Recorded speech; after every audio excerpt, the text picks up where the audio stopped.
What's going on, guys? Beaver Creek Woodcraft here. Just wanted to show you guys an axe that is one of my favorite axes to carry. This is a vintage snow annealing made for LL Bean. It's what they called their Hudson Bay Cruiser. It's a 1 3/4 pound head on a 23-inch handle. This one's all original. All I did was just clean it up a little bit and do my pine tar linseed oil finish on the handle here because I like that darker color and I like the way it feels in your hand. These are some of my favorite axes. They're just like the right size. They have really good balance. The bit is basically one giant angle. This is what they refer to as a main wedge pattern, other than the fact that it has a beard because they're trying to make it like a Hudson Bay style. This axe was produced probably right around 1960. They made this model from the late 40s into the early 60s, and then they went to a more traditional Norland or Collins style Hudson Bay. Like I said, these things are great. They split well. They cut exceptionally well, even though they're basically very flat-sided. The balance is exceptional. I mean, it's perfectly balanced. It's not bit heavy at all. It's not overly pole heavy. It's the right size. 23-inch handle, 1 3/4 pound. It's not too light. It's not too heavy. It's not too long. It's not too short. It's just in that sweet spot. And then with the balance and the way this thing feels when you cut with it, it's just perfect. I like this short bit. It gives you more leverage over the edge when you're using it for carving tasks. You know, if you have a longer bit, that's more leverage against you when you're trying to use it for fine tasks. This is a lot easier. This is almost as easy as using a knife for carving.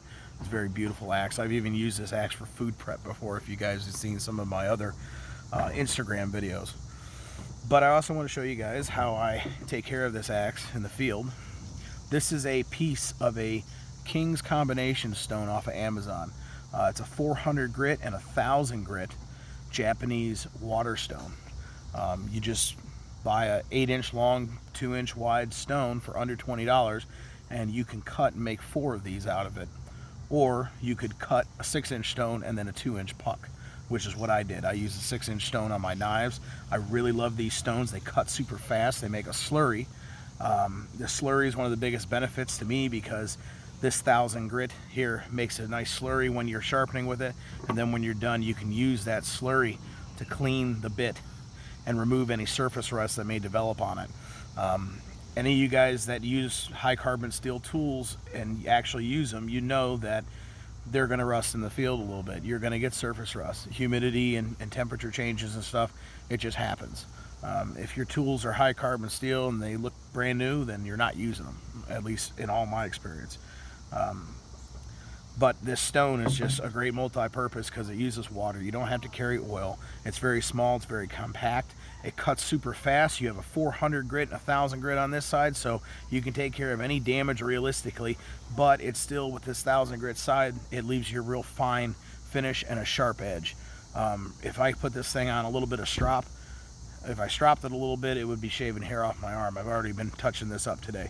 But all I do is I just soak it in water, let it soak for a minute or two. That way the stone soaks up water, and then you get a nice surface that's constantly wetted. And then you just make small circles. And I always start on the cheeks, and I work my way down to the actual edge.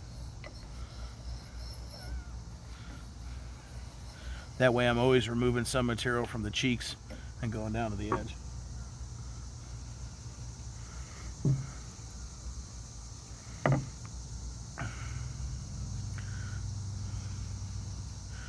If you just remove material from the edge, over time you're going to work your way back into the thicker section, and